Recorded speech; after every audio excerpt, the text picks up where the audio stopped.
Hello everyone, welcome back to my YouTube channel Himachal job alert. आज का जो video है इंपॉर्टेंट रहने वाला है उन स्टूडेंट्स के लिए जो नेट पॉलिटिकल साइंस की तैयारियां कर रहे हैं, यानी कि जो पॉलिटिकल साइंस में नेट की तैयारियां कर रहे हैं, जिसका एग्जाम दिसंबर मंथ में होने वाला है। उसकी डेट जो है यूजीसी के द्वारा अनाउंस कर दी गई है। अब सब्जेक्ट वाइज डेट जो है वो आनी बाकी है, कुछ दिनों में जो है उसकी नोटिफिकेशन आप लोगों को देखने को मिल जाएगी। तो आज जो है हम इसमें क्वेश्चन पेपर डिस्कस करेंगे जो एग्ज़ाम जून 2023 में हुआ है। इसका हम पार्ट बी डिस्कस करेंगे, जो हमारा रहेगा सब्जेक्टिव पेपर, यानी कि पॉलिटिकल साइंस का जो पेपर है, सेकंड पेपर, उसको ही डिस्कस करने वाले हैं। क्वेश्चन पेपर वन जो है उसको हम डिस्कस नहीं करेंगे। और इसमें भी हम पैराग्राफ के जो है पूछे गए हैं कुछ एक क्वेश्चन, बहुत ज़्यादा क्वेश्चन वो भी पूछे गए हैं, उनको आज डिस्कस नहीं करेंगे। उनको लेक्चर 2 हम लाएंगे, उसमें डिस्कस करेंगे, क्योंकि अदरवाइज जो वीडियो बहुत ज़्यादा लंबी हो जाएगी। अगर सिर्फ क्वेश्चन और आंसर देखना है तो मैं उसको डिस्कस कर लूँगा, लेकिन उसको थोड़ा सा हम थॉरली पढ़ेंगे ताकि उसका आंसर जो है प्रॉपरली निकल सके। तो अभी हम डिस्कस करेंगे सिर्फ डायरेक्ट क्वेश्चन और आंसर जो रहेंगे हमारे। तो वीडियो अच्छी लगे तो लाइक करना, शेयर करना, सब्सक्राइब करना। शेयर बहुत ज़्यादा करना उन स्टूडेंट्स के लिए जो पहली बार नेट का एग्ज़ाम देने वाले हैं, क्योंकि एस पैटर्न देख के जो है उनको एक हेल्प मिल जाएगी आने वाले एग्ज़ाम के लिए कि कैसा एग्ज़ाम जो है इसका आता है। क्लियर हो गया? तो चलिए शुरू करते हैं। आज का जो पहला क्वेश्चन है हमारा ये है, इसको जो है बीच बीच में हम हिंदी में भी इंग्लिश में भी डिस्कस करेंगे, बाकी हम हिंदी में भी इसको पढ़ने वाले हैं, क्योंकि हिंदी में जो है ज़्यादातर ये समझ आता है। ठीक है, देखते हैं क्वेश्चन वन जो है, in which year did the amendment of constitution extend the Panchayati Raj provision to the schedule, यानी कि भारतीय संविधान संशोधन किस वर्ष पंचायती राज के संबंध का विस्तार अनुसूचित क्षेत्र तक किया गया, यानी किस वर्ष इसका विस्तार किया गया? ये किया गया 1996 में। इसका जो आंसर है 1996 है। देखते हैं सेकंड क्वेश्चन। सेकंड क्वेश्चन है हमारा, गिवन बिलो टू स्टेटमेंटें नीचे दी गई है, जिनमें से ए जो है हमारी ये रहेगी हमारी असर्शन, और जो हमारी आर जो रहेगा ये रहेगा रीज़न। हमने इसमें देखना है कि लिवेबल जो दोनों है, यानी कि रीज़न जो है असर्शन के साथ लिवेबल है या नहीं है, ये हमने इसमें डिस्कस आंसर इसका जो है इन दो फैक्टों को देख के हमने देना है। तो इसमें जो असर्शन है हमारा ये है, इसको हिंदी में देखते हैं हम। एक संपर्शीय समाज में असमान संरचना साथ साथ अस्तित्व में होती है जो बिल्कुल एक दूसरे के विरोधी होती है। ये हमारा असर्शन था, यानी कि अभिकथन था। और इसका जो कारण है, यानी कि जो हमारा रीज़न है, रीज़न इसमें आर से डिनोट किया गया है, ये है हमारा संपार्श्विक समाज जो है सामाजिक परिवर्तन असंगत, अपूर्ण और अनुत्तरदायी होगी। और इनमें से जो हमने अब नीचे आंसर बताना है कि कौन सा इसका आंसर सही है। तो इसका जो राइट आंसर हमारा एक रहेगा, यानी कि ए और आर जो है दोनों सत्य है, और आर जो है ए की सही व्याख्या कर रहा है, यानी कि जो है आर जो है ए की सही ट्रांसलेशन कर रहा है, इसलिए ए और आर जो दोनों है ये राइट है, इसलिए ए का हमारा जो है राइट आंसर रहने वाला है। नेक्स्ट देखते हैं हमारा क्वेश्चन नंबर 3। क्वेश्चन नंबर 3 रहेगा हमारा, which of the following statement is correct regarding central information commission, यानी कि सेंट्रल इंफॉर्मेशन कमीशन के रिगार्डिंग जो है कौन सी स्टेटमेंट जो है इसमें करेक्ट है। मुझे क्वेश्चन गलत लगा है, लेकिन अगर आप लोगों को ये ठीक लग रहा है, इसका आंसर आपने मुझे कमेंट सेक्शन में ज़रूर बताना है। ये आप सभी अगर इसका आंसर बताएंगे तो शायद आगे जो वीडियो देखेंगे उन लोगों तक भी इसकी हेल्प हो सके। ठीक है, हम आगे बढ़ेंगे इसमें। नेक्स्ट क्वेश्चन नंबर 4 को देखेंगे, विच ऑफ द फॉलोइंग थिंकर, इनमें से जो कौन फॉलोइंग थिंकर है can be equated with the statement that, कि उनमें से जो ये कथन किसके द्वारा इक्वेट किया गया था कि he proposes an aesthetic communication the purpose of which is to remove object of desire, यानी कि इसका ये मतलब है कि सॉरी उनसे तापस यानी कि तपस्वी समयवाद की प्रस्तुत किया, जिसकी उद्देश्य इच्छा यानी कि आकांक्षाओं के उद्देश्य से दूर जाना है। तो इसका ये जो दिया गया था, ये दिया गया था प्लेटो के द्वारा।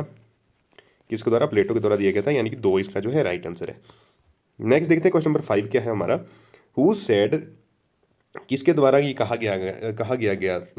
गया था कि उग्रवादी ना तो राष्ट्र ना ही वर्ग के संबंध में चिंतन करता है, इसकी चिंता मानव है, इसकी चिंता व्यक्तिगत स्वतंत्रता के रूप में स्वतंत्रता है। तो ये किसके द्वारा कहा गया था? ये कहा गया था एम एन रॉय के द्वारा, यानी कि 3 जो है इसका राइट आंसर है। क्लियर?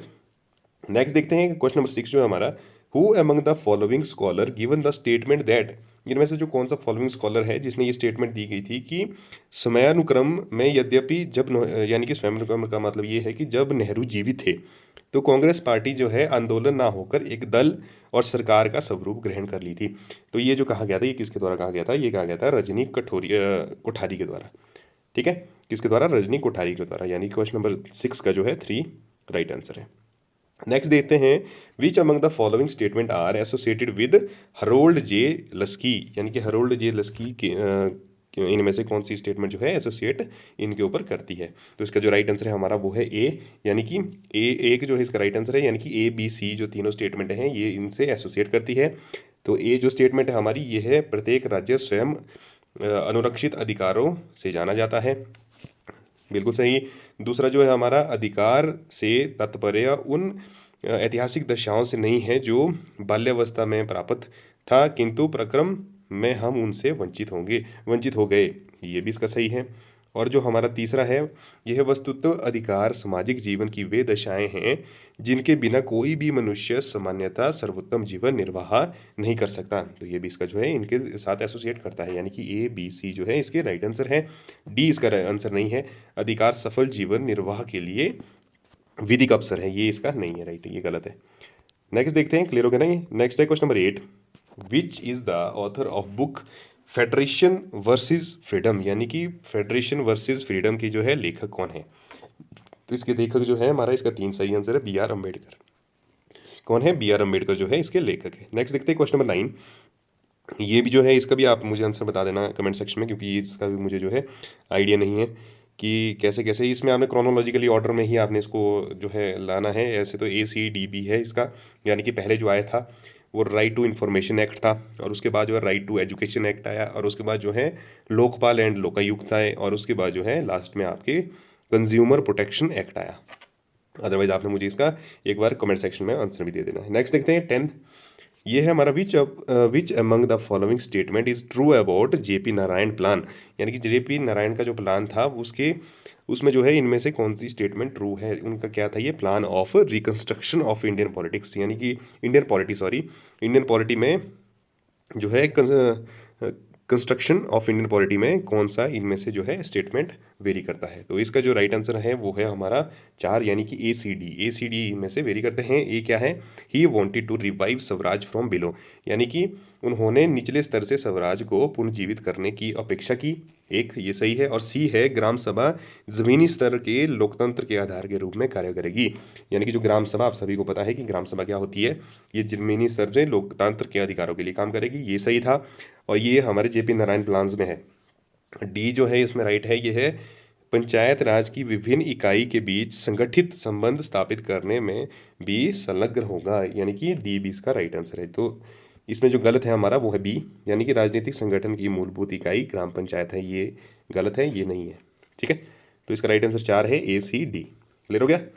नेक्स्ट देखते हैं क्वेश्चन नंबर 11, तो इसमें हमने मैच करना है लिस्ट को 1 से लिस्ट 1 को लिस्ट 2 के साथ। इसका जो राइट आंसर है वो हमारा B है, 2 है।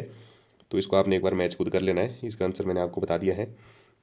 बाकी आपने देख लेना इसका कि A का 3 के साथ मैच होता है, B का 1 के साथ मैच होता है, C का 2 के साथ, और D का जो 4 के साथ मैच होता है। बाकी आपने इसको खुद करके देख लेना है, ठीक है। नेक्स्ट देखते हैं question number 12, which of the following agreement does not outline country specific emission target but emphasis on climate change mitigation, यानी कि निम्नलिखित में से जो है कौन सा समझौता देश विशिष्ट उत्सर्जन, ठीक है, लक्ष्य संबंधित रूपरेखा नहीं निर्धारित करता है किंतु जलवायु परिवर्तन उपशमन पर बल देता है। तो इसका जो राइट आंसर है वो हमारा 4 है, यानी कि जलवायु उपशमन बल का मतलब होता है हमारा क्लाइमेट चेंज मिटिगेशन। जिनको हिंदी में नहीं समझ आ रहा है उसका इंग्लिश में है क्लाइमेट चेंज मिटिगेशन, ठीक है। तो इसका जो राइट आंसर है वो हमारा पेरिस समझौता, यानी कि पेरिस एग्रीमेंट, 4 इसका राइट आंसर है। क्लियर हो गया। नेक्स्ट देखते हैं question number 13 sorry, who has stated that, इनमें से जो है यह कथन है, यह कथन किसका है कि if life one were the object slave and brute animal might form a state, यानी कि यदि जीवन का केवल मात्र एक उद्देश्य होता तो दास और क्रूर जानवर अवश्य ही एक राज्य का निर्माण करते। बहुत ज़्यादा इंपॉर्टेंट है ये कथन, आप लोग इसको पढ़ के ही समझ सकते हैं कि कितना ज़्यादा रेलेवेंस और कितनी डीप बात कही गई है। ये किसके द्वारा कही गई है, अरस्तु के द्वारा कही गई है। इसका 2 जो है राइट आंसर है। क्लियर। नेक्स्ट देखते हैं क्वेश्चन नंबर 14, ये है हमारा, अंतर्राष्ट्रीय संबंधों में शक्ति का संतुलन प्रतिस्थापित करने के लिए जो है प्रस्तावित आदर्शवादी विचार का मत है। तो इसका जो राइट आंसर है वो है हमारा 2, यानी कि निशस्त्रीकरण जो है इसका दिया गया है आंसर, ये इसका 2 इसका राइट आंसर है। क्लियर हो गया। यानी कि इंग्लिश में इसको क्या कहा जाता है, इंग्लिश में कहा जाता है इसको डिसआर्मामेंट। यहाँ पर आप लोग देख सकते हैं जिनको हिंदी में जो है प्रॉपरली नहीं समझ आ रहा है। नेक्स्ट देखते हैं क्वेश्चन नंबर 15। क्वेश्चन नंबर 15 है हमारा, limited franchise was introduced by which of these act, यानी कि संविधान के किस अधिनियम द्वारा समिति मताधिकार की शुरुआत की गई थी। तो किसके किसके द्वारा की गई थी, इसका जो राइट आंसर है एक है, यानी कि Indian council act 1892। Indian council act 1892 भारतीय परिषद अधिनियम 1892 के तहत जो है इसकी शुरुआत की गई थी। क्लियर हो गया। नेक्स्ट है 16, ये है Rajiv Gandhi participation at the 6 nation 5 continent peace initiative was a campaign, यानी कि जो है राजीव गांधी की 6 देश 5 महाद्वीप शांति पहल पर सहयोग का उद्देश्य अभियान था। क्या था वो, इसका जो राइट आंसर है ये है एक, यानी टू एंड न्यूक्लियर टेस्टिंग। एक था इसका राइट आंसर, यानी कि to end nuclear testing. Clear हो गया। यानी कि नाभिकीय परमाणु परीक्षणों को समाप्त करने हेतु जो है ये इनिशिएटिव इनके द्वारा चलाया गया था। किसके द्वारा, राजीव गांधी के द्वारा। नेक्स्ट देखते हैं क्वेश्चन नंबर 17 जो है, which of the following law यानी कि rule are restricting the disclosure of official information to the people, यानी कि निम्नलिखित में से जो है नियम लोक जन से संबंधित शासकीय सूचना को प्रकट करने से प्रबंधित करती है। इसका जो राइट आंसर है वो है हमारा ए बी सी, यानी कि जो तीनों के तीनों ऑप्शन है ये ठीक है। चौथा यानी कि 5th पे कमीशन जो है इसका राइट आंसर नहीं है। ए बी सी में हमारा ए में है ऑफिशियल सीक्रेट्स एक्ट 1923, दूसरा है कमीशन ऑफ इंक्वायरी एक्ट 1954 और सी जो है हमारा इंडियन एविडेंस एक्ट 1812। तो ये तीनों के तीनों जो है इसके राइट आंसर है। ठीक है, क्लियर हो गया। नेक्स्ट देखते हैं आगे हम question number 18, who among the following scholar had levelled the criticism against J.S. Mill that we can't separate two different compartment of individual conduct. इनमें से जो है J.S. मिल की आलोचना में यह चिन्हित किया गया है, क्या चिन्हित किया गया है कि हम किसी व्यक्ति के व्यक्तिगत आचरण को विभिन्न उपखंड में नहीं पृथक कर सकते हैं। यानी कि इसका जो ये राइट आंसर है ये हमारा बारकर के द्वारा जो है क्रिटिसिज्म हुआ था ये। क्लियर हो गया क्वेश्चन नंबर 18। नेक्स्ट जो हमारा क्वेश्चन नंबर 19 है, who among the following thinker said that, इनमें से जो है कौन सा फॉलोइंग थिंकर है जिसने ये कहा था, क्या कहा था, इसको हम हिंदी में देखेंगे। अमूर्त तथा अभिमत, यानी कि कम्युनिकेशन एंड इंटेंजिबल फैक्ट, समझ रहे हो कितने डेप्थ वर्ड कहे गए इनके द्वारा, और संदेश जिन्हें औपचारिक माध्यमों से नहीं प्रेषित किया जा सकता उन्हें अनौपचारिक माध्यम से प्रेषित किया जा सकता है। यानी कि suspicions that can not pass through formal channel are communicate through informal channel. Clear. तो इंग्लिश में भी आप देख सकते हैं इसको। इसका जो राइट आंसर है ये हमारा 4 है, यानी कि चेस्टर बर्नार्ड, ये इसका राइट आंसर है, चेस्टर बर्नार्ड। क्लियर हो गया। नेक्स्ट है question number 20, who among these is the proponent of the process model, यानी कि राजनीतिक में सामाजिक आंदोलन के प्रक्रिया मॉडल यानी कि प्रोसेस मॉडल के प्रस्तावक निम्नलिखित में से कौन थे। इनमें से कौन थे वो, इसका जो राइट आंसर है 3 है, वो है डग मैक एडमस। क्लियर हो गया। ध्यान से पढ़ना आपने, क्योंकि काफ़ी ये क्वेश्चन जो आए थे अच्छे क्वेश्चन आए हैं और काफ़ी टफ पेपर भी कहा जाता था उनके द्वारा जिनने ये एग्ज़ाम दिया, जिनसे मैंने इसके बारे में डिस्कस भी किया था। उन्होंने कहा था कि एग्ज़ाम भी जो है काफ़ी ज़्यादा हद तक मुश्किल आया था, तो थोड़ा सा आपने इस पैटर्न को भी फॉलो करके चलना है आने वाले एग्ज़ाम के लिए। अभी हमारे पास 2 महीने हैं इस चीज़ के लिए, तो थोड़ा सा आपने थॉरली देख लेना है एक बार। और इसकी जो PDF है इसका लिंक मैं डिस्क्रिप्शन बॉक्स में दे दूंगा, और साथ ही साथ जो आपने चैनल को सब्सक्राइब बिल्कुल करना मत भूलना, क्योंकि आने वाली जो इसके बाद एक और क्वेश्चन पेपर को डिस्कस करूंगा मैं, जो आपका लास्ट ईयर हुआ था और इसी साल एक इवनिंग सेशन में भी इसी का एग्ज़ाम हुआ था, उसको मैं डिस्कस करूंगा। तो इसलिए आपने चैनल को सब्सक्राइब ज़रूर करना है, और उसकी PDF भी जो आपको मेरी या तो टेलीग्राम चैनल में मिल जाएगी या व्हाट्सएप चैनल में मिलेगी, उसके लिंक डिस्क्रिप्शन बॉक्स में दे दूंगा, वहाँ पर जाकर उनको भी आपने ज्वाइन कर लेना है। ठीक है। नेक्स्ट देखते हैं 21, arrange the following chapter of Leviathan in correct sequence, यानी कि लेविथन पुस्तक के निम्नलिखित अध्यायों की सही अनुक्रमण व्यवस्थित कीजिए। तो इसका जो राइट आंसर है ABCD, यानी कि चारों के चारों जो है एक सीक्वेंस में है। तो ये आप लोगों ने एक बार देख लेना है सीक्वेंस में कैसे हैं। ऑप्शंस ऑफ इमिग्रेशन और of reason and science of speech. Clear. Immigration, sorry मैंने यहाँ थोड़ा सा प्रोनाउंसिएशन गलत, इमेजिनेशन है, ये इमेजिनेशन है। नेक्स्ट है हमारा 22, which of the following statement is not correct regarding management according to Peter Drucker. Clear. तो पीटर ड्रकर के अनुसार प्रबंधन के बारे में निम्नलिखित में से कौन सा कथन सही है। तो इसका जो राइट आंसर है वो है ए और डी। ए और डी जो इसके सही है, यानी कि मैनेजमेंट इज सब्जेक्टिव, और जो डी है हमारा ये है management approves the mechanistic model of organisational management, यानी कि जो प्रबंधन में संगठनात्मक प्रबंध के यांत्रिक प्रारूप निर्देश को स्वीकृति दी गई है, और पहला जो है प्रबंधन व्यक्तिनिष्ठ होता है। ये जो दो है हमारे, ये इसके राइट आंसर है ए और डी। क्लियर।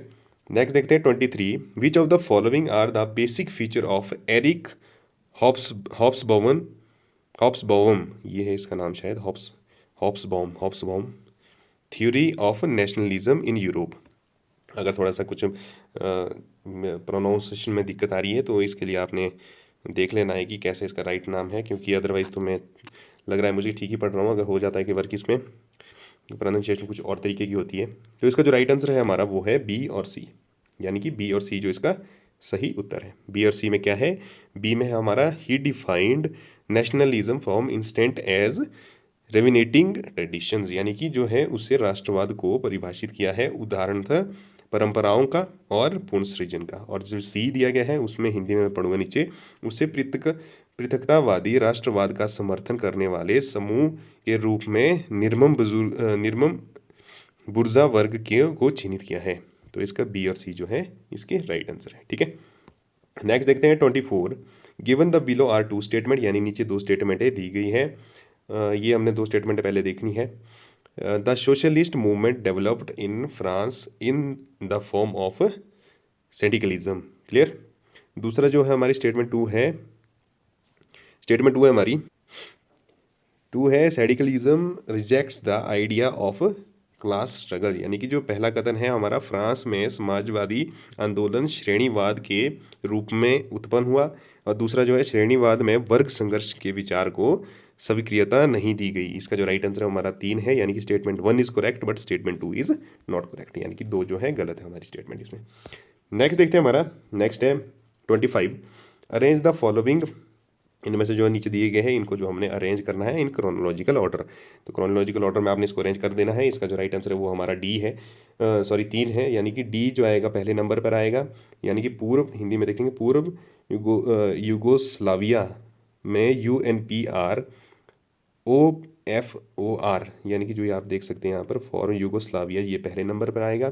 सी यानी कि UNIRMIR इन रवांडा, ये दूसरे नंबर पर आएगा। और ए जो है UNAMID यानी कि डरफोर, ये पहले नंबर तीसरे नंबर पर आएगा। और UNMISS इन साउथ सूडान, ये आएगा हमारे लास्ट नंबर पर, यानी कि 3 जो है इसका राइट आंसर है। ये आपने एक बार देख लेना है अरेंज करके। ठीक है। नेक्स्ट देखते हैं 26। विच among the following country is not a member of नाम, यानी कि NAM की जो मेंबर कंट्री कौन सी नहीं है इनमें से। तो ये इसका जो राइट आंसर है वो है हमारा 4, यानी कि दक्षिण सूडान जो है इसकी मेंबर कंट्री नहीं है। क्लियर। नेक्स्ट 27 देखते हैं। Which among the following sentence are associated with national of equality describe by Amartya Sen. निम्नलिखित में से कौन सी व्याख्या जो है अमर्त्य सेन के द्वारा वर्णित समानता के दृष्टिकोण से संबंधित है। तो इसका जो राइट आंसर है हमारा वो है बी, सी और डी, यानी कि ए इसका नहीं है, यानी कि समानता की मूलभूत अभियोग्यता नैतिक भलाई का एकमात्र निर्देशक होता है। ये इसका जो राइट आंसर नहीं है, ये इसमें गलत है। इसके जो राइट आंसर है बी, सी, डी है। तो बी में जो हमारा नैतिक का संबंध केवल एकता से है, एकता से नहीं है, ये इसका है। और दूसरा जो है मूलभूत योग्यता संबंधित समानता उस नैतिक भलाई का आंशिक निर्देश है जो समानता के विचार से संबद्ध है। और डी जो है मूलभूत अभियोगिता के सूचक तथा उपयोगिता का प्रयोग विभिन्न रूप से किया जाता है, यानी कि BCD जो इसका राइट आंसर है। क्लियर। अमर्त्य सेन की जो है ये इनके द्वारा डिस्क्राइब किया गया था किसको, नेशन ऑफ इक्वालिटी को। नेक्स्ट देखते हैं 28 है हमारा अरेंज द इवेंट, यानी कि नीचे दिए गए इनको अरेंज करना है हमने, और सम्मेलनों को कलानुक्रम से व्यवस्थित करना है, यानी कि जो इसको क्रोनोलॉजिकल ऑर्डर में हमने इसको व्यवस्थित करना है। तो इसका राइट आंसर हमारा 4 है, यानी कि DABC हमारा इसमें क्रोनोलॉजिकल ऑर्डर में आएगा, वो आपने एक बार देख लेना है।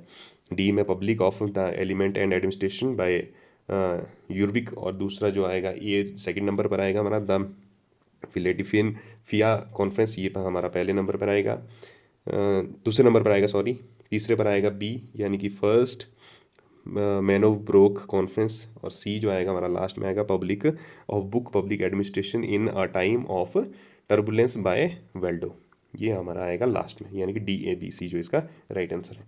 नेक्स्ट देखते हैं हम, who was stated that the idea of praxis, यानी कि निम्नांकित में से किसका कथन था कि मार्क्स द्वारा 1845 में स्वयं को लिखे गए लघु 11 परिच्छदों या शोध प्रबंधों में प्रैक्सिस का विचार सर्वाधिक स्पष्ट पल्लवित होता है, यानी कि Marx had written to himself in 1845। ये जो कथन था ये किसके द्वारा दिया गया था, ये दिया गया था बी आर नेल्सन के द्वारा, यानी कि 2 इसका राइट आंसर है बी आर नेल्सन। नेक्स्ट देखते हैं 30 question, which among the following thinker hold the view that, निम्नलिखित में जो विचारों का मत है कि स्वतंत्रता नष्ट होती है क्योंकि संपत्ति संपन्न वर्ग पास अन्य व्यक्तियों पर प्रभुत्व की शक्ति होती है। क्लियर, तो इनमें से जो हमने इसका करेक्ट आंसर देखना है कि कौन सा है, वो है हमारा बी सी और डी, यानी कि ए इसका जो है राइट आंसर है, बी सी और डी ये इसका राइट आंसर है। मार्क्स, एंगल और जो है लॉकस, ये इसका राइट आंसर है सी लॉकस। ये एक्चुअली अलग अलग हो गए यहाँ पर थोड़ा सा, लेकिन इसका जो राइट आंसर यही है हमारा, तो ये अपने ध्यान से रखना। 30 का जो है हमारा सी इसका राइट आंसर है। क्लियर, नेक्स्ट देखते हैं 31, if we consider the Gandhian idea of satyagraha as a dialogue then which among the following statement is not true, यानी कि यदि सत्याग्रह के गांधीवाद विचारों को एक संवाद के रूप में माना जाए तो निम्नलिखित कथनों में से कौन सा सही नहीं है। इनमें से आपने देखना है कि सही नहीं के, तो मैं सिर्फ सही नहीं वालों को बताऊंगा, तो इसका राइट आंसर 3 है बी और सी, यानी कि the nature of Gandhi truth is to equality, और जो हमारा सी है ये है in such dialogue parties are constructed as the advisory, ये जो हमारे गलत है, ये जो है हमारे मैच नहीं करते गांधीयन आइडिया ऑफ सत्याग्रह से। क्लियर हो गया, यानी कि गांधी के सत्य का रूप समानता का विरोधी है, और जो डी सी है हमारा ये है ऐसे संवाद में दल विरोधी रूप से निर्मित किया जाता है, तो ये जो इसके राइट आंसर नहीं है, ये इससे मिलते नहीं है, तो राइट आंसर जो है इसका 3 है, यानी कि बी और सी। नेक्स्ट देखते हैं हम question number 32, which of the following include in the list of Indian initiative in support of USA in strategy collaboration since 2001, तो इनमें से इसका जो राइट आंसर है वो क्या है, वो हमारा सी ओनली, यानी कि सी जो है हमारा राइट आंसर है, यानी कि सितंबर 2005 में अंतर्राष्ट्रीय परमाणु ऊर्जा अनुपालन शासी मंडल की बैठक में ईरान को एनपीटी के अनुपालन देश घोषित करने में भारत ने अमेरिका साथ मतदान किया था। ठीक है, भारत ने अमेरिका के साथ मतदान किया था, तो ये जो इसका राइट आंसर है। Question number 33, who among the following argued that when NGO are tied up with social movement they have occasionally change their political agenda, यानी कि वो जो है ओकेजनली देयर पॉलिटिकल एजेंडा को चेंज कर देते हैं, यानी कि परिवर्तन कर देते हैं। ये स्टेटमेंट किसके द्वारा दी गई है, इसका जो राइट आंसर ए है, यानी कि नीरा चढ़ोक के द्वारा ये स्टेटमेंट दी गई है। क्लियर, नेक्स्ट 34 देखते हैं, who among the following is author of critical scholar memoir envoy to Nehru, यानी कि एनवोए टू नेहरू नामक आलोचनात्मक विद्वान पूर्व इतिवृत्त के लेखक कौन है, तो इसके जो लेखक है हमारे ये है स्कॉट राइट, स्कॉट रीड भी बोल सकते हैं इसको आप, स्कॉट रीड, ये जो इसके जो है लेखक है। ठीक है, आलोचनात्मक है ये, यानी कि आलोचक है, इन्होंने इसको जो है क्रिटिक किया था। नेक्स्ट देखते हैं 35, गिवन द बिलो 2 स्टेटमेंट, नीचे 2 स्टेटमेंट दी गई है, इनमें से जो पहली स्टेटमेंट है हमारी ये है भारतीय विदेश नीति क्षेत्र अखंडता राष्ट्रीय और निर्णय कार्य की स्वतंत्रता के बारे में सुचिंतित के साथ पूर्ण रूपेण संलग्न होती है, यानी कि दूसरा जो है हमारा वैश्विक द्रव्य संघर्ष का रचनात्मक तर्क भारत और पाकिस्तान के बीच क्षेत्रीय दिव्य संघर्ष के रूप में इनमें प्रतिबंधित होता है। तो इन कथनों में से हमने देखना है नीचे दिए गए विकल्प सबसे उपयुक्त उत्तर का चयन करना है। तो इसका जो सही आंसर है वो है एक, यानी कि कथन 1 और 2 दोनों सही के सही है, दोनों जो है कथन सही है, राइट है। तो आपने याद रखना है। नेक्स्ट देखिए 36, NITI Aayog was established through the cabinet secretariat resolution date, यानी कि जो निम्नलिखित में से किस तिथि को कैबिनेट सचिवालय संकल्प यानी कि प्रस्ताव के माध्यम से नीति आयोग की स्थापना की गई थी। इसका जो राइट आंसर है वो 2, यानी कि 1/1/2015 को जो है इसकी स्थापना की गई थी। क्लियर। नेक्स्ट देखते हैं 37, उच्च न्यायालय द्वारा की गई व्यवस्था के अनुसार निम्नलिखित में से क्या भारतीय संविधान के अनुच्छेद 21 के अधीन जीवन के अधिकार में सम्मिलित नहीं है। तो इसमें जो राइट आंसर है वो हमारा ए, यानी कि राइट टू सुसाइड यानी कि आत्महत्या का जो अधिकार है ये इसमें जो है इंक्लूड नहीं है आर्टिकल 21 में। ठीक है, right to life under article 21, तो इसमें जो है ये इंक्लूड नहीं है। क्लियर, इंपॉर्टेंट क्वेश्चन है ये, याद रखना हमने इसको। नेक्स्ट है 38, who among the following has written the book public policy making reexamined and designed for policy science, यानी कि निम्नलिखित में से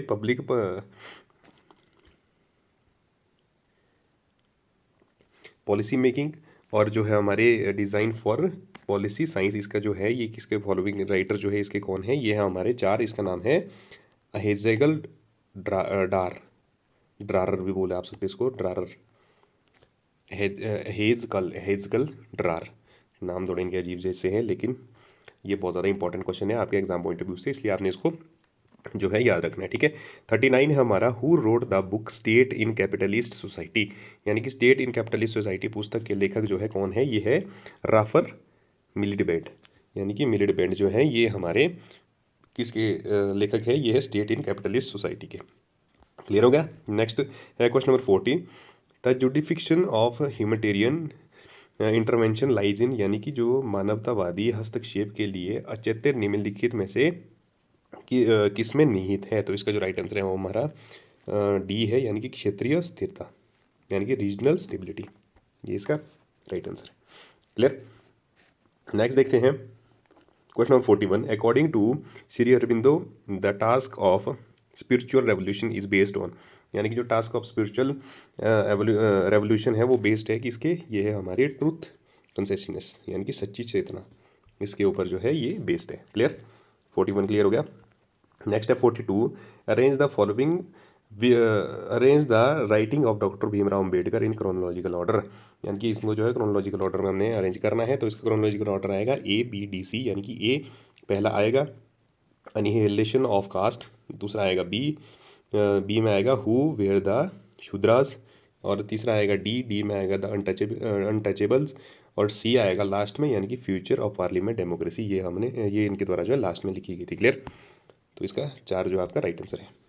नेक्स्ट देखते हैं क्वेश्चन नंबर 43 रहेगा, विच of the following statement is true about the alternative perspective in Indian foreign policy, Indian foreign policy के ऊपर जो है इनमें से कौन सी स्टेटमेंट सही रहेगी।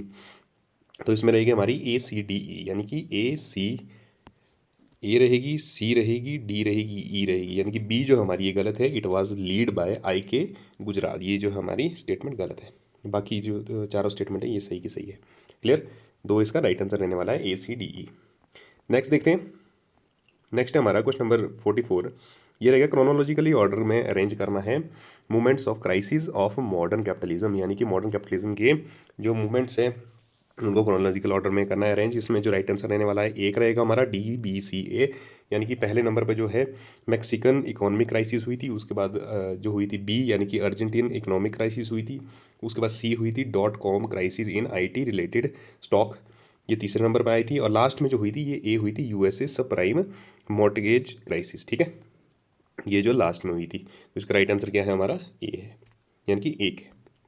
नेक्स्ट देखते हैं 45 रहने वाला हमारा, which of the following statement is are correct regarding supreme court of India, यानी कि सुप्रीम कोर्ट ऑफ इंडिया के रिगार्डिंग जो है कौन सी स्टेटमेंट इसमें से सही है। तो इसका राइट आंसर रहेगा हमारा A, B और C, यानी कि तीनों के तीनों स्टेटमेंट जो है सही है इसमें। तो बाकी आप लोगों ने इनको स्टेटमेंटों को पढ़ लेना एक बार, बाकी मैं आपको सीधा बता दूंगा कि इसका स्टेटमेंट क्या है। नेक्स्ट है हमारा question number 46, which of these postulated the introduction of elected president in municipality, यानी कि जो है निम्नलिखित में से किसके द्वारा नगर पालिका में निर्वाचित अध्यक्ष का पुनर्स्थापन जो है किससे अभिकृत किया जाता है। तो इसका जो राइट आंसर है वो है हमारा 2, यानी कि लॉर्ड मायो रेजोल्यूशन 1870, 1870 लॉर्ड मायो के द्वारा जो रेजोल्यूशन किया गया था उसके तहत जो है ये किया जाता है। क्लियर। नेक्स्ट देखते हैं हमारा 47, who among the following thinker is advocate of cosmopolitan democracy, यानी निम्नलिखित में से चिंतक सार्वभौम लोकतंत्र के पक्षधार हैं। इसका जो राइट आंसर है वो है 3, यानी कि कैंट। कैंट जो है इसके पक्षधार है। क्लियर। 47 क्लियर हो गया। फिर देखते हैं 48, who among the following scholar has written the book remapping India, यानी कि रीमैपिंग इंडिया जो है इनमें से किस स्कॉलर के द्वारा ये बुक लिखी गई थी। New state and there political origin, तो ये लिखी गई थी किसके द्वारा, लुइस टिलिन के द्वारा, यानी कि 2 इसका जो है राइट आंसर है। क्लियर हो गया 48। नेक्स्ट देखते हैं 49 है, which of the following website is the comprehensive website of citizen charter of government of India. तो citizen of charter of government India जो है इनकी वेबसाइट कौन सी है, ये है www.goicharters.nic.in। क्लियर, जो 3 इसका राइट आंसर है।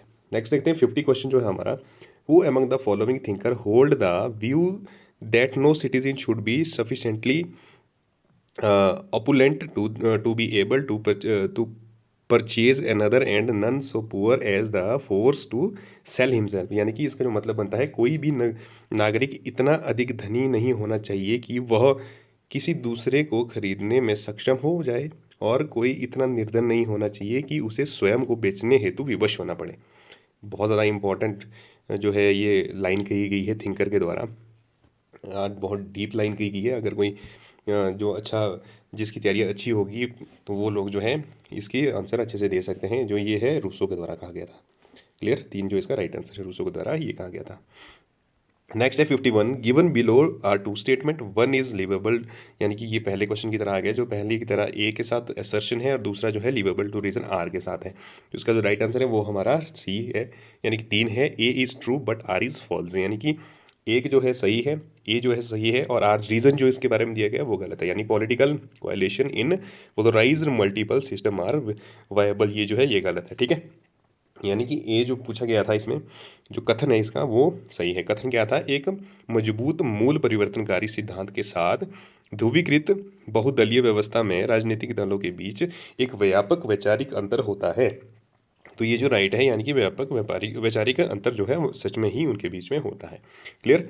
नेक्स्ट देखते हैं हम 52 में लिस्ट को मैच करना, हमने लिस्ट एक को लिस्ट 2 के साथ हमने मैच करना है। तो इसका राइट आंसर हमारा 3 रहेगा, यानी कि ए जो है 3 के साथ मैच करेगा, बी 1 के साथ, सी 4 के साथ, डी 2 के साथ। बाकी आप लोग ने इसको मैच करके एक बार देख लेना है। ठीक है, हम बढ़ते हैं नेक्स्ट क्वेश्चन की ओर। नेक्स्ट क्वेश्चन है 53, यानी कि मैच लिस्ट 1 एंड लिस्ट 2। इसको भी आपने खुद एक बार देख लेना है, मैं आपको सीधा आंसर बता दूंगा इसका। इसका आंसर जो है 3 है, यानी कि ए 2 के साथ मैच करता है, बी 3 के साथ, सी 4 के साथ, और डी जो है 1 के साथ लाई करता है। ठीक है, बाकी आपने इसको देख लेना है। नेक्स्ट बढ़ते आगे 54, which of the following regimes of welfare state correspondence to Richard Titmuss institutional in his their fold classification of welfare state, यानी कि कल्याणकारी राज्यों का निम्नलिखित में से कौन सा शासन रिचर्ड टिटिमस के कल्याणकारी राज्यों के वर्गीकरण के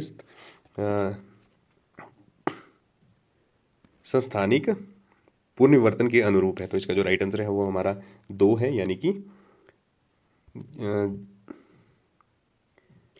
स्कैंडिनेवियन सोशल डेमोक्रेटिक रिजीम, ये जो इसका राइट आंसर है 2 इसका राइट आंसर है। क्लियर।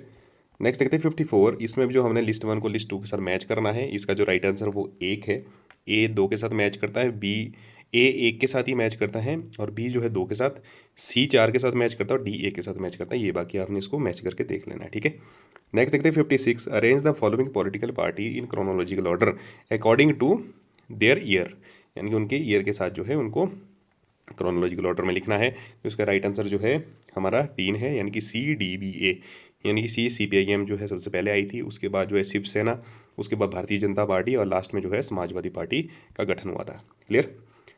नेक्स्ट देखते हैं हम 57, इसमें भी मैच द लिस्ट का आया है। इसका जो राइट आंसर है वो 3 है, यानी कि A 2 के साथ मैच करता है, B 1 के साथ, सी 3 के साथ और डी 4 के साथ। क्लियर हो गया। बाकी आपने जो है इसको इनके साथ पूरा मैच करके देख लेना है इस तरीके से कि ए जो है 2 के साथ मैच करता है ऐसे, और बी जो है 1 के साथ मैच करता है, और सी 3 के साथ मैच करता है, और डी जो है 4 के साथ मैच करता है। इस तरीके से आपने इसको खुद मैच करके एक बार देख लेना है, ठीक है। नेक्स्ट देखते हैं 55। ये भी मैचिंग का ही क्वेश्चन है। लिस्ट 1 को लिस्ट 2 के साथ मैच करना है। इसका राइट आंसर जो हमारा बी है, इसको आपने एक बार देख लेना है। नेक्स्ट देखते हैं हमारा 59।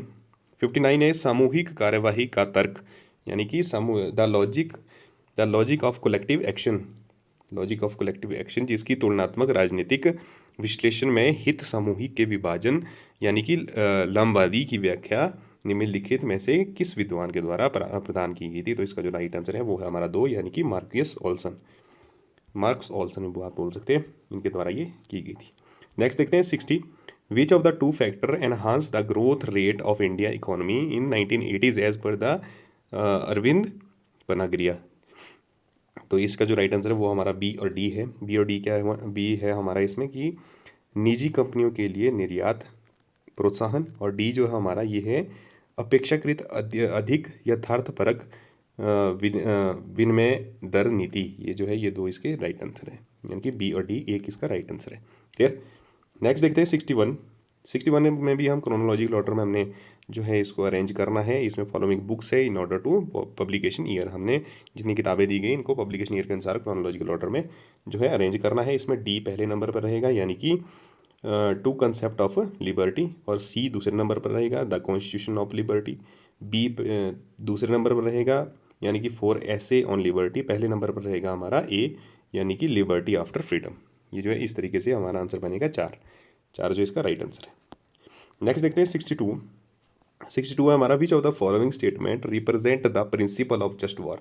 जो जस्ट वॉर है इसका जो प्रिंसिपल को जो है इनमें से कौन सी स्टेटमेंट जो है फॉलो करती है, रिप्रेजेंट करती है। तो इसका जो राइट आंसर रहेंगे हमारे वो रहेगा 1, यानी कि ए, सी और डी जो है तीनों के तीनों इसके रिप्रेजेंट करते हैं। ए में रहेगा war as the last resort, यानी कि अंतिम उपाय जो है के रूप में युद्ध है, ठीक है। और जो दूसरा रहेगा सी में क्या दिया गया है, war must be declared on the basis of normally acceptable aim, यानी कि युद्ध जो है नैतिक रूप से स्वीकार लक्ष्य के आधार पर ही घोषित किया जाना चाहिए। और जो डी है इसका अगला वो है युद्ध के फलस्वरूप हानि से अधिक लाभ होना चाहिए, यानी कि इसका जो राइट आंसर बनता है 1 बनता है, ए सी डी जो है इसके राइट आंसर है। नेक्स्ट देखते हैं 63। इसमें भी आपने लिस्ट 1 को 2 से मैच करना है। इसका राइट आंसर आपका ए है, यानी कि 1 है। तो इसको आपने मैच करके एक बार देख लेना है। पॉज करना है आपने उस समय वीडियो को, और जैसे वीडियो को पॉज करेंगे उसके बाद खुद इसको कॉपी में मैच करके आपने एक बार इसको देख लेना है। नेक्स्ट देखते हैं 64। 64 है हमारा which of the following commission committee recommended for the establishment of Lokpal and Lokayukta for first time. तो इसका जो राइट आंसर है वो 1 है, यानी कि फर्स्ट एडमिनिस्ट्रेटिव रिफॉर्म कमीशन, यानी निम्नलिखित समितियों में से पहली बार लोकपाल और लोकायुक्त की स्थापना की स्तुति किया गया था। किसके द्वारा ये किया गया था? प्रथम प्रशासनिक सुधार आयोग के द्वारा, यानी कि 1 इसका राइट आंसर है।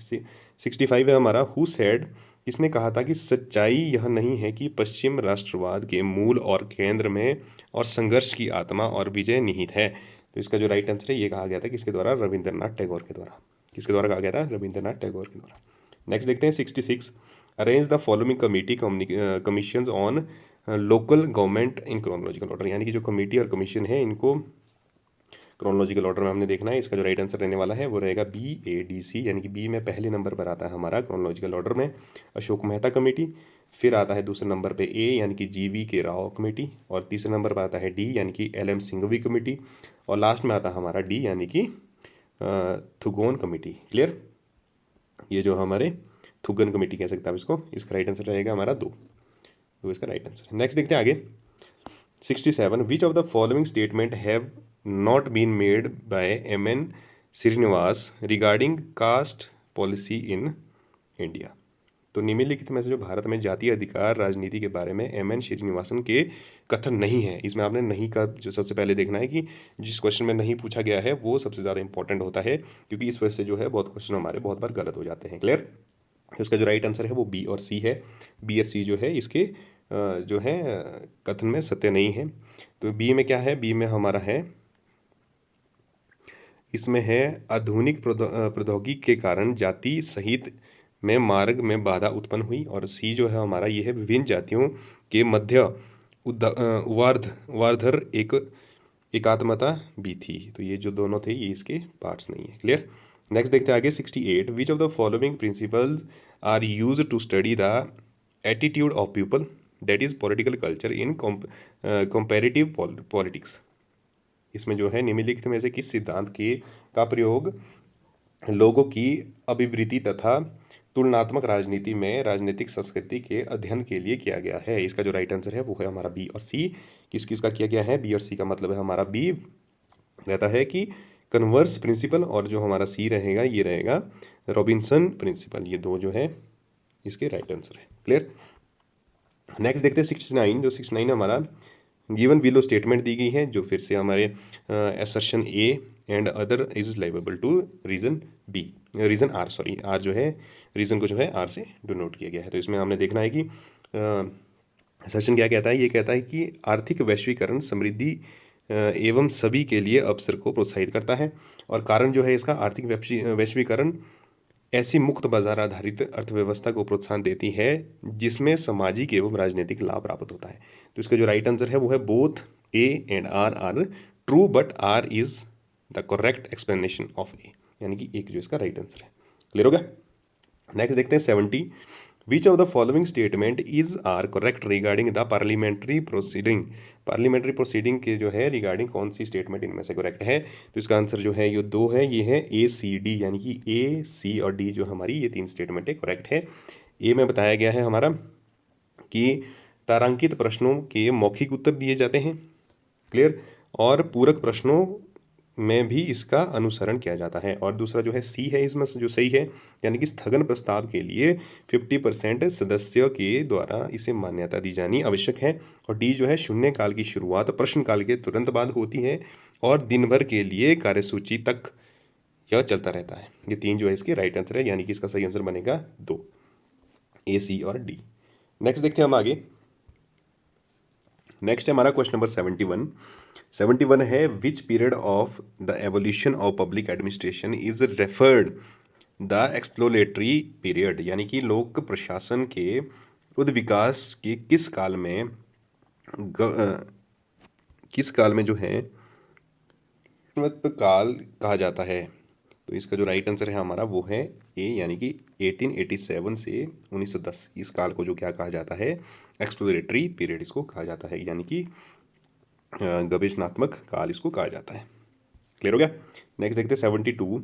Which of the following statement does not indicate deepening of democracy facilitating by gendering political in India, यानी कि इसका जो क्या पूछा गया है, निम्नलिखित कथनों में से भारत में राजनीति का जेंडर के आधार पर प्रशासन होने के फलस्वरूप लोकतंत्र की जड़ें मजबूत होने का निरूपण होता है। ठीक है, निरूपण होता है। इसका राइट आंसर जो है ये तीन है हमारा, यानी कि ऊंची जाति की महिला द्वारा मूक क्रांति किया जाता है, यानी कि तीन का क्या मतलब हुआ हमारा, women from upper caste carrying out the silent revolution. तो इसका राइट आंसर है ये। नेक्स्ट देखते हैं आगे 73। Which of the following statement represent the impact of globalization in terrorism, यानी कि टेररिज्म में जो है ग्लोबलाइजेशन को इम्पैक्ट करता है। इनमें से कौन सी स्टेटमेंट सही है? तो इसकी स्टेटमेंट ए, बी और सी जो है तीनों के तीनों सही है। ये स्टेटमेंट क्या रहती है हमारी, वैश्वीकरण के फलस्वरूप उन विचारों और वस्तुओं का विनिमय करना सुगम हो गया है जिनका प्रयोग आतंकवाद समूह करता है, यानी कि आतंकवाद समूह जिसका प्रयोग करता है उनका जो है विनिमय सुगम करना बहुत ज़रूरी हो गया है। दूसरा जो है इंटरनेट के कारण आतंकवादी एक अनुयायी को भर्ती करने लगे हैं, यानी कि इंटरनेट के थ्रू भी ये जो है भर्ती करने लगे हैं। तीसरा है हमारी नई प्रौद्योगिकीकरण के कारण आतंकवादी अत्यधिक विस्तृत वैश्विक नेटवर्क में अपना कृत्य का निष्पादन कर पाते हैं। क्लियर। ये जो तीन है इसके राइट आंसर है, यानी कि तीन जो है इसका राइट आंसर बनेगा ए, बी, सी। चौथा जो है इसका गलत है। नेक्स्ट देखते हैं आगे 74। ये भी जो है मैचिंग का क्वेश्चन है, यानी कि लिस्ट 1 को लिस्ट 2 से मैच करना है। इसका राइट आंसर ए है, यानी कि एक है। ये आपने एक बार मैच करके खुद देख लेना है। नेक्स्ट देखते हैं 75। Who among the following has defined deliberative democracy in term of pluralistic association. तो इसका जो राइट आंसर है हमारा ये है 3, यानी कि जे कोहेन। जे कोहेन, ये इसका राइट आंसर है। नेक्स्ट देखते हैं 76, the commission on the status of women was established wide resolution of the, यानी कि निम्नलिखित किस संकल्प के को ध्यान में रखते हुए महिलाओं की परिस्थिति संबंधित आयोग की स्थापना की गई थी। इसका राइट आंसर जो है ये है ECOSOC। इसकी आपने फुल फॉर्म मुझे बता देनी है कमेंट सेक्शन में, अगर जिसको आती होगी तो इसकी फुल फॉर्म मुझे कमेंट सेक्शन में जरूर बताएं, ठीक है, क्लियर। नेक्स्ट देखते हैं 77, अकॉर्डिंग टू MP फोलेट, यानी कि अकॉर्डिंग टू MP फोलेट के अनुसार संगठन के सिद्धांतों में कौन सा सामान्य प्राप्ति का माध्यम नहीं है, इनमें से कौन सा नहीं है। इसका जो राइट आंसर है हमारा 2 है, यानी कि कोऑर्डिनेशन बाय इनडायरेक्ट कंट्रोल, ये जो है सामान्य प्राप्ति का माध्यम नहीं है। क्लियर हो गया। नेक्स्ट देखते हैं 78, who among these are meant to serve the shop floor according to Frederick Taylor functional foremanship in his sacrifice management theory, यानी कि फेडरिक टेलर के प्रक्रियात्मक फॉर्मेशिप के अनुसार शॉप फ्लोर के सेवार्थक निम्नलिखित में से कौन से अवयव सम्मिलित हैं। तो इनमें से जो है राइट आंसर हमारा 3 रहेगा, यानी कि A, B और E। A, B और E इनमें से A है हमारा स्पीड बॉस, B है रिपेयर बॉस, और जो E रहेगा हमारा वो रहेगा inspection foreman. Clear, A, B और E क्लियर हो गया। नेक्स्ट देखते हैं 79, 79 है हमारा ग्रामशी होल्ड द व्यू दैट, ग्रामशी जो है होल्ड करेगा व्यू दैट, इसका जो राइट आंसर है वो हमारा 2 है, यानी कि A, B, C, D, यानी कि चारों के चारों जो है इसके राइट आंसर है। क्लियर, ये आपने बाकी पढ़ लेने हैं कौन कौन से है इसमें, बाकी जो चारों के चारों इसमें ABC क्रोनोलॉजिकल ऑर्डर में ये सही है। नेक्स्ट देखते हैं 80 क्वेश्चन, 80 क्वेश्चन अभी तक हम डिस्कस कर चुके हैं, जिनके जो सारे के सारे आंसर मैंने बता दिए हैं आपको। इनमें से लगभग 2 क्वेश्चन हुए जिनके आंसर मैंने आपको नहीं बताए हैं, जो मैंने आपसे कमेंट सेक्शन में पूछे हैं। तो जो लोग वीडियो को पूरा देख रहे हैं वैसे पूरा देखिए, क्योंकि आपको तभी हेल्प मिलेगी इससे आने वाले जो आपका एग्ज़ाम है नेट का उसके लिए। तो उनका आंसर जो मुझे कमेंट सेक्शन में ज़रूर बताना है, ताकि बाकी बच्चों को भी इसका जो है पता लग सके, ठीक है। नेक्स्ट देखते हैं जो हमारा 80 क्वेश्चन है, ये मैच का क्वेश्चन है। इसमें जो आंसर रहने वाला है 3 रहेगा, बाकी आपने मैच करके इसको जो है देख लेना है, ठीक है। 81 है arrange the following event of US constitution development ascending order, यानी कि असेंडिंग ऑर्डर में हमें इसे लिखना है कि इसको US कॉन्स्टिट्यूशन डेवलपमेंट को। तो इसका जो राइट आंसर रहेगा 4 रहेगा, यानी कि BACD पे लास्ट में हमारा B आएगा, फिर A आएगा, फिर C आएगा, D आएगा, ठीक है। B में आएगा introduction of article confederation of USA, फिर आएगा A यानी कि establishment of federal council of USA, फिर आएगा C यानी कि edition of bill of right in the USA constitution, फिर आएगा D यानी कि 14th amendment to the US constitution that guarantee equal protection of law. Clear हो गया। तो इसका राइट आंसर हमारा 4 है। नेक्स्ट बढ़ते हैं आगे 81 डिस्कस कर चुके हैं, 82 की तरफ बढ़ते हैं। 82 जो है हमारा which of the following statement given Juan Linz and Alfred Stepan are true, इनमें से जो कौन सी स्टेटमेंट है A, C और E। ए में क्या है, both civil society and political society are complementary to each other. Clear हो गया, कॉम्प्लीमेंट्री टू ईच अदर है ये। दूसरा C है हमारा, C में rule of law is condition for consolidation of democracy, और जो E रहेगा हमारा ये रहेगा modern democracies must have effective capacity to command, regulate and extract. ये जो रहेंगे वाले हैं ये इसका राइट आंसर रहेगा, यानी कि A, C और E ये हमारे इसके राइट आंसर है। नेक्स्ट देखते हैं 83 में रहेगा विच among the following constitute membership critics on NAM, यानी कि NAM के लिए कौन से जो है हिंदी में देखते हैं हम आगे, कूट निरपेक्ष आंदोलन की सदस्यता के मानक निम्नलिखित में से कौन से। क्लियर, इसका राइट आंसर रहने वाला है ये रहेगा A और C, यानी कि A में क्या है, देश के राष्ट्रीय स्वतंत्रता आंदोलन का समर्थन करना चाहिए। क्लियर, दूसरा C रहेगा वह देश जो राज्यों के से अस्तित्व पर केंद्रित स्वतंत्र नीति को अपनाया हो। ये जो 2 रहने वाले हैं ये इसके राइट आंसर रहेंगे। नेक्स्ट देखते हैं 84 में पढ़ेंगे हम कौटिल्य के अनुसार, यानी कौटिल्य के अनुसार जो है भावी आक्रांतता अपने राज्यों के प्रभुत्व वाले क्षेत्र में विदेश नीति के 6 विधियों में निम्नलिखित में से किन का प्रयोग करते हैं। तो इसका जो राइट आंसर रहेगा वो रहेगा 4, यानी कि ACD। ए में रहता है शांति की स्थापना, इसका प्रयोग करते हैं। C में रहेगा फिर शांत रहना, ये का प्रयोग, और D में रहेगा समर्थन प्राप्त करना। ये जो 3 चीज़ें हैं ये जो है कौटिल्य के अनुसार थी। नेक्स्ट देखते हैं आगे 85 which among the following right is not group right according to Will Kymlicka. Will Kymlicka के अनुसार जो है निम्नलिखित में से कौन अधिकार सामूहिक नहीं है। तो इसमें जो राइट आंसर है हमारा वो है राइट टू स्पीडी ट्रायल, यानी कि चार जो इसका राइट आंसर है हमारा। नेक्स्ट देखते हैं 86 में है हमारा फ्रेज फानन book black skin white mask included following chapter. जो इसमें से कौन सा फॉलोइंग चैप्टर है, इसका जो राइट आंसर है ए, सी और डी, यानी कि ये किताबों से चैप्टर पूछे गए हैं। तो कौन सी बुक में ये शामिल है, ये ए, सी और डी में है, यानी कि the Negro and language, see the Negro and psychopathology और डी जो है हमारी the Negro and recognition. Clear हो गया, यानी कि 4 इसका राइट आंसर है। नेक्स्ट देखते हैं 87 हमारा ये लिस्ट मैच करनी है हमने 1 और 2 से। इसका आंसर जो है हमारा 1 रहेगा, बाकी आपने इसको मैच करके देख लेना है, ठीक है। नेक्स्ट देखते हैं 88 who among the following political thinker reformulate the principle of realism by Hans J Morgenthau from the feminist perspective. Clear, Morgenthau द्वारा प्रस्तुत यथार्थवाद के सिद्धांत को पूर्ण सूत्रवाद किया गया है। किसके द्वारा किया गया है, ये किया गया है आन टिकनर के द्वारा, यानी कि 3 जो इसका राइट आंसर है आन टिकनर के द्वारा। क्लियर।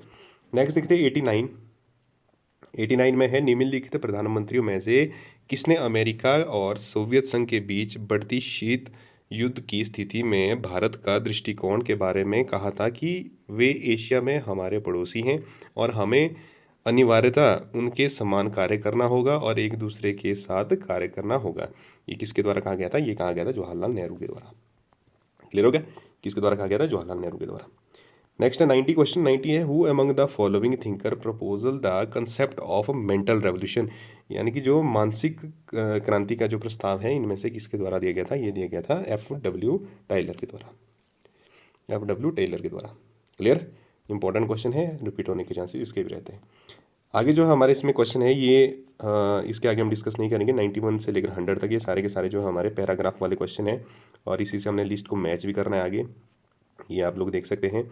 इसको आप लोग एक बार खुद चेक कर लेना, क्योंकि इसकी जो PDF है मैं डिस्क्रिप्शन बॉक्स में लिंक दे दूंगा, वहाँ पर जाकर आप PDF डाउनलोड कर लेना और वहाँ से जो है इसको एक बार अच्छे से पढ़ के इसके आंसर जो है नीचे बताए गए हैं उनसे आपने इसके आंसर जो है एक बार निकाल लेना। कुछ एक है उनके आंसर मैंने इसमें दिए हैं, बाकी लगभग सभी के आंसर मैंने दिए हैं इसमें, बाकी आप लोगों ने चेक कर लेना एक बार इसको, ठीक है। तो ये वीडियो थी हमारी जिसमें हमने कंप्लीट जो है दूसरा पेपर पॉलिटिकल साइंस नेट का हमने डिस्कस किया। तो इसको शेयर आपने ज़रूर करना है ताकि नए जो बच्चे दे रहे हैं, काफ़ी डिफ़िकल्ट पेपर था और लैंग्वेज भी काफ़ी डिफ़िकल्ट इसमें यूज़ की गई है। ऐसी ही लैंग्वेज वैसे आती है इसमें, जो पहली बार दे रहा होगा नेट का एग्ज़ाम जो एस्पिरेंट, तो उसके लिए जो है काफ़ी हेल्पफुल रहेगा, उसको थोड़ा सा नॉलेज इससे मिल जाएगा कि एग्ज़ाम में क्वेश्चन कैसे आते हैं। बाकी जो दूसरा क्वेश्चन पेपर है जो इवनिंग सेशन में तो जून 2023 में पूछा गया था, उसको मैं इसके बाद डिस्कस करूंगा, उसके लिए एक सेपरेट वीडियो मैं अलग से लाऊंगा। तो वीडियो अच्छी लगी होगी तो लाइक करना, शेयर करना, सब्सक्राइब करना और चैनल को सब्सक्राइब करना बिल्कुल ना भूलें, क्योंकि 100 क्वेश्चन जो हमने अभी तक डिस्कस किए इसमें बहुत मेहनत लगती है डिस्कस करने में, और ताकि आप लोगों के लिए हेल्प मिल सके आपके आने वाले एग्जामिनेशन के लिए, ठीक है। तो मिलते हैं नेक्स्ट वीडियो में, till then bye and take care.